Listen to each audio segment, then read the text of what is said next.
بسم اللہ الرحمن الرحیم۔ السلام علیکم، آپ دیکھ رہے ہیں الف نیوز اور میں ہوں آپ کے ساتھ ماجد علی۔ شامل کرتے ہیں پاکستان اور دنیا بھر سے بریکنگ نیوز ہیڈ لائنز۔ چین کی تائیوان پر ممکنہ یلغار اور روس کی خلا میں ایٹمی حملے کی تیاری۔ نیوز رپورٹ کے مطابق چین تائیوان پر حملے کے آخری مرحلے میں داخل ہو چکا ہے تو دوسری جانب روس خلا میں ایٹمی حملہ کرنے کے منصوبے پر کام کر رہا ہے۔ نیوز رپورٹ کے مطابق یوکرین کی خفیہ ایجنسی نے انکشاف کیا ہے کہ روس امریکہ اور یورپی سیٹلائٹس کو نشانہ بنانے کے لیے ایک ایٹمی وار ہیڈ خلا میں تعینات کرنے کی تیاری کر رہا ہے، جس سے دنیا بھر کے کمیونیکیشن اور دفاعی نظام تباہ ہو سکتے ہیں۔ دوسری طرف چین نے بھی خطرناک قدم اٹھا لیا ہے۔ چینی صدر شی جن پنگ نے واضح اعلان کر دیا ہے کہ تائیوان کو واپس لینا اب چین کا ناقابل واپسی فیصلہ ہے اور دنیا کی کوئی بھی طاقت ہمیں نہیں روک سکتی۔ چین کی فوج فضائیہ اور بحریہ پوری طاقت سے الرٹ ہیں، جبکہ J-20 اسٹیلتھ طیارے جاپان، امریکہ اور آسٹریلیا کی ریڈار سسٹم سے بچ کر پرواز کر چکے ہیں، اور یہ واضح پیغام دے دیا گیا ہے کہ چین کی ٹیکنالوجی مغرب کے ڈیفنس سسٹم کے لیے ناقابل شناخت ہے۔ ساتھ ہی امریکہ نے بھی انتہائی قدم اٹھاتے ہوئے روس کے خلاف 2 ایٹمی آبدوزیں جنگی پوزیشن پر تعینات کر دی ہیں۔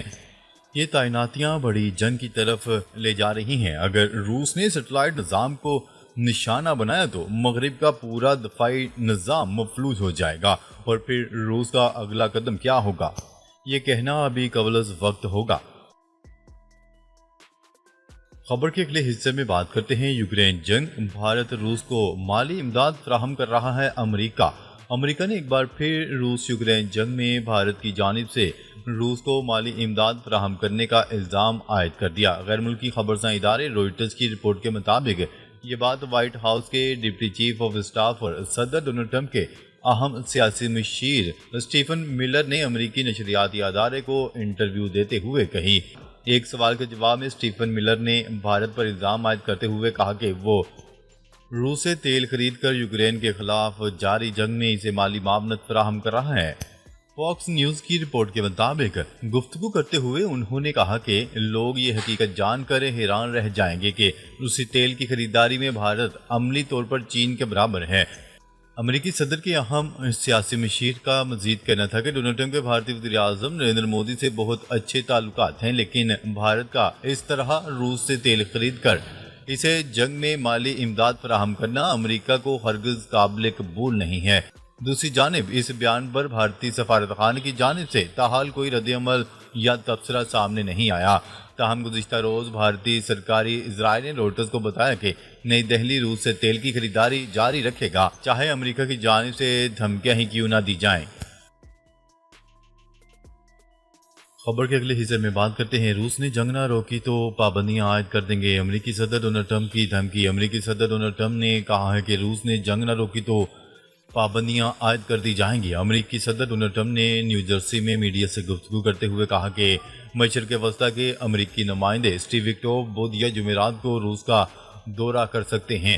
یوکرین سے جنگ میں روس کو بھاری جانی نقصان ہو رہا ہے۔ ڈونلڈ ٹرمپ کا کہنا تھا کہ غزہ میں جو ہو رہا ہے بہت برا ہو رہا ہے، ہم نہیں چاہتے شہری بھوکے رہیں۔ اسٹیو وٹکوف غزہ میں غذا کے حوالے سے کام کر رہے ہیں۔ امریکی صدر نے ایک بار پھر پاک بھارت جنگ رکوانے کا تذکرہ کرتے ہوئے کہا کہ میں نے پاکستان اور بھارت سمیت کئی ممالک کے درمیان جنگیں رکوائی ہیں۔ خبر کے اگلے حصے میں بات کرتے ہیں یوکرین کے ساتھ امن مذاکرات میں کچھ مثبت پیش رفت سامنے آئی ہے۔ روسی صدر ولادیمیر پیوٹن نے کہا ہے کہ یوکرین کے ساتھ امن مذاکرات میں کچھ مثبت پیش رفت ہوئی ہے۔ روسی صدر ولادیمیر پیوٹن نے اپنے بیان میں کہا ہے کہ بات چیت جاری رکھنا چاہتے ہیں، ہمیں پائیدار اور مکمل امن چاہیے، نہ صرف روس اور یوکرین بلکہ پورے یورپ کی سلامتی کے لیے اہم ہے۔ ولادیمیر پیوٹن کا مزید کہنا تھا کہ ڈونلڈ ٹرمپ یوکرین امن مذاکرات پر ضرورت سے زیادہ توقعات کے باعث مایوسی کا شکار ہیں۔ واضح ہے کہ روس کے بحر اسود کے سیاحتی مقام سوچی کے قریب تیل کے ایک بڑے ڈپو میں کل صبح آگ بھڑک اٹھی، جس کا الزام روسی حکام نے یوکرین کے ڈرون حملوں پر عائد کیا تھا۔ روسی حکام کے مطابق یوکرین کے حملے کے بعد اسی علاقے میں واقع سوچی ایئرپورٹ سے پروازیں معطل کر دی گئیں۔ اس حوالے سے کراسنوڈار ریجن کے گورنر نے ٹیلی گرام پر بتایا تھا کہ یوکرینی ڈرون کا ملبہ ایک ایندھن کے ٹینک سے ٹکرا گیا تھا اور 127 فائر فائٹر آگ پر قابو پانے میں مصروف تھے۔ ادھر جنوبی یوکرین کے شہر میکولائیو میں حکام کا بتانا تھا کہ روسی میزائل حملے سے شہریوں کے مکانات اور انفراسٹرکچر تباہ ہو گئے ہیں۔ بحیرہ اسود کے قریب واقع اس قصبے میں ہونے والے حملے میں کم از کم 3 شہری زخمی ہوئے ہیں، جبکہ روس کئی بار اس قصبے پر گولہ باری کر چکے ہیں۔ یوکرین کی ایمرجنسی سروس نے میزائل حملے کے بعد جائے وقوع پر فائر فائٹرز کی تصاویر پوسٹ کی تھی۔ خبر کے اگلے حصے میں بات کرتے ہیں سینکڑوں اسرائیلی سیکیورٹی افسران کا غزہ میں جنگ بندی کے لیے ڈونلڈ ٹرمپ کو خط۔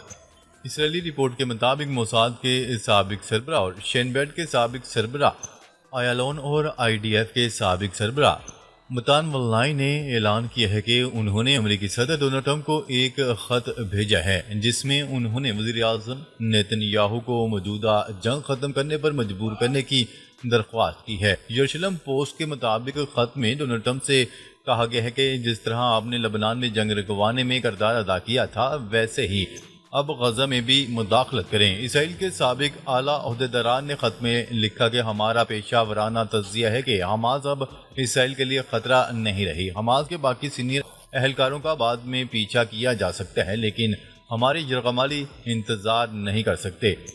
کمانڈرز فار اسرائیلی سیکیورٹیز نے خط میں لکھا کہ IDF نے طویل عرصے سے 2 مقاصد پورے کیے ہیں جو طاقت کے ذریعے حاصل کیے جا سکتے تھے۔ پہلا حماس کی فوجی تشکیل اور دوسرا حکومت کو ختم کرنا۔ تیسرا اور سب سے اہم ہمارے تمام یرغمالیوں کو گھر لانا تھا جو صرف ایک معاہدے کے ذریعے ہی حاصل کیا جا سکتا ہے۔ واضح ہے کہ یہ پہلا موقع نہیں ہے کہ اس گروپ نے اسرائیلی حکومت پر دباؤ ڈالا ہو۔ ماضی میں بھی یہ گروپ جنگی حکمت عملی پر نظر ثانی اور یرغمالیوں کی واپسی پر زور دے رہا ہے۔ خبر کے اگلے حصے میں بات کرتے ہیں اسرائیل نے 22,000 امدادی ٹرکوں کو غزہ میں داخل ہونے سے روک دیا۔ غزہ میں موجودہ حکومتی میڈیا آفس نے انکشاف کیا ہے کہ اسرائیل نے 22,000 سے زائد انسانی ہمدردی پر مبنی امدادی ٹرکوں کو غزہ میں داخل ہونے سے روک رکھا ہے۔ الجزیرہ کی رپورٹ کے مطابق ان ٹرکوں میں زیادہ تر اقوام متحدہ، بین الاقوامی تنظیموں اور دیگر امدادی اداروں کی طرف سے بھیجی گئی اشیاء، خوردونوش، ادویات اور دیگر ضروری امداد شامل ہے۔ غزہ میڈیا آفس نے اس اقدام کو بھوک، محاصرے اور افراتفری پر مبنی ایک منظم اسرائیلی پالیسی کا حصہ قرار دیتے ہوئے کہا ہے کہ اسرائیلی قابض افواج جان بوجھ کر ان ٹرکوں کو سرحدی داخلی راستوں پر روک کر بیٹھی ہے۔ میڈیا آفس نے اپنے بیان میں کہا ہے کہ یہ عمل ایک جنگی جرم ہے اور یہ بین الاقوامی قوانین کی کھلی خلاف ورزی کے مترادف ہے۔ اسرائیل کو اس انسانی بحران اور نسل کشی کے بڑھتے ہوئے اقدامات کا مکمل ذمہ دار قرار دیا گیا ہے۔ بیان میں مزید کہا گیا ہے کہ اسرائیل کے ساتھ ساتھ وہ ریاستیں بھی اس جرم میں برابر کی شریک ہیں جو خاموشی یا بلا واسطہ مدد کے ذریعے اس پالیسی کا حصہ بنی ہوئی ہیں۔ خبر کے اگلے حصے میں بات کرتے ہیں سڈنی کے ہاربر برج پر فلسطین کے حق میں تاریخی احتجاج، 3 لاکھ سے زائد افراد کی شرکت۔ آسٹریلیا کے شہر سڈنی کے مشہور ہاربر برج پر اتوار کے روز شدید بارش کے باوجود ہزاروں افراد نے غزہ میں جاری اسرائیلی کارروائیوں کے خلاف مارچ کیا اور فوری جنگ بندی، امداد کی بحالی اور فلسطینی ریاست کے قیام کا مطالبہ کیا۔ یہ مظاہرہ مارچ برائے انسانیت کے نام سے منعقد کیا گیا تھا جس میں بزرگ شہریوں سے لے کر بچوں والے خاندانوں تک ہر طبقہ شامل تھا۔ بہت سے مظاہرین نے فلسطینی پرچم اٹھا رکھے تھے اور کچھ لوگ بھوک کی علامت کے طور پر برتن اور پتیلیاں ساتھ لائے تھے۔ مارچ میں نعرے لگائے گئے کہ ہم سب فلسطینی ہیں۔ نیو ساؤتھ ویلز پولیس کے مطابق مظاہرے میں 90,000 سے زائد افراد شریک ہوئے جبکہ منتظمین کا دعویٰ ہے کہ شرکاء کی تعداد 3 لاکھ کے قریب تھی۔ یہ مارچ اس وقت ممکن ہوا جب منتظمین نے عدالت میں مقدمہ جیت کر قانونی اجازت حاصل کی۔ مارچ میں آسٹریلوی سیاستدان بھی شریک ہوئے۔ خبر کے اگلے حصے میں بات کرتے ہیں غزہ میں قیدیوں کے حوالے سے سلامتی کونسل کا ہنگامی اجلاس منگل کو ہوگا۔ اقوام متحدہ میں اسرائیلی سفیر نے کہا ہے کہ اقوام متحدہ کی سلامتی کونسل غزہ میں قیدیوں کی صورتحال پر ہنگامی اجلاس منعقد کرے گی۔ یہ پیش رفت ایسے وقت میں سامنے آئی جب ماہرین خبردار کر رہے ہیں کہ غزہ کی پٹی کے لوگ قحط کے خطرے سے دوچار ہیں اور اسرائیلی قیدیوں کی حالت پر تشویش بڑھتی جا رہی ہے۔ ڈینی ڈینون نے اس اجلاس کا اعلان اتوار کے روز سوشل میڈیا پر ایک پوسٹ میں کیا۔ اس سے قبل غزہ سے جاری کی گئی دوسری اسرائیلی قیدیوں کی ویڈیوز نے اسرائیل کو دھچکا پہنچا تھا، جن میں ان قیدیوں کا لاغر ہونا نمایاں تھا۔